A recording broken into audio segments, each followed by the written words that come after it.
Guys, today we're going to be making some pinto beans. I'm also going to be making some dirty rice to go with it, but this video is just going to be about making the beans. So come along and let's see what we can do.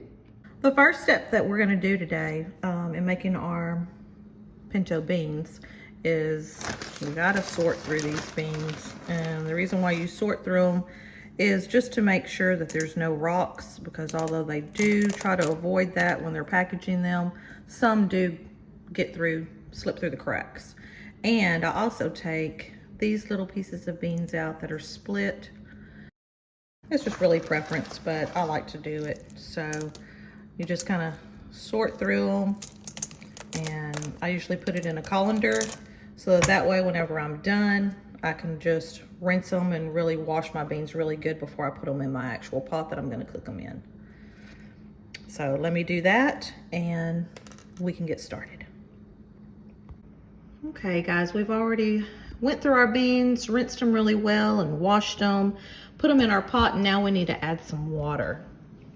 And we are going to probably add probably about 3 cups of water, but just as long as you add enough water to cover the beans entirely, and maybe, I don't know, 2 inches, 3 inches more than that, because you're going to be boiling these for a while. So you're going to lose some of that water. So that looks like it's about enough water, and we can always add more water later. Okay, we're going to put that on a medium-high heat right here. On a 6, and we're going to add some salt,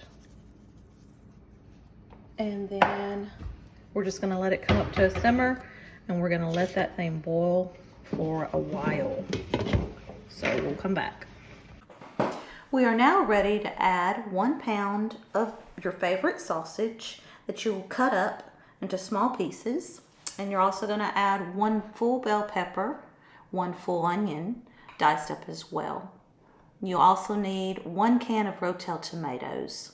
You'll do this the last hour.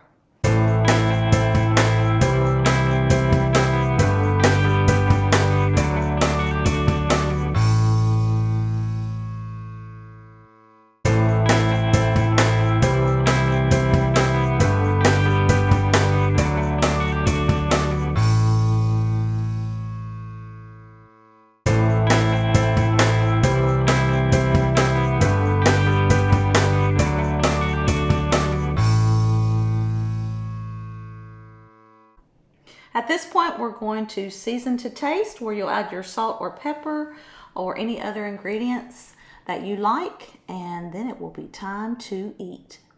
Okay guys, and that's it. My husband made some barbecue in his own sauce, and you can either put the pinto beans over your rice, or my husband likes to eat his in a cup.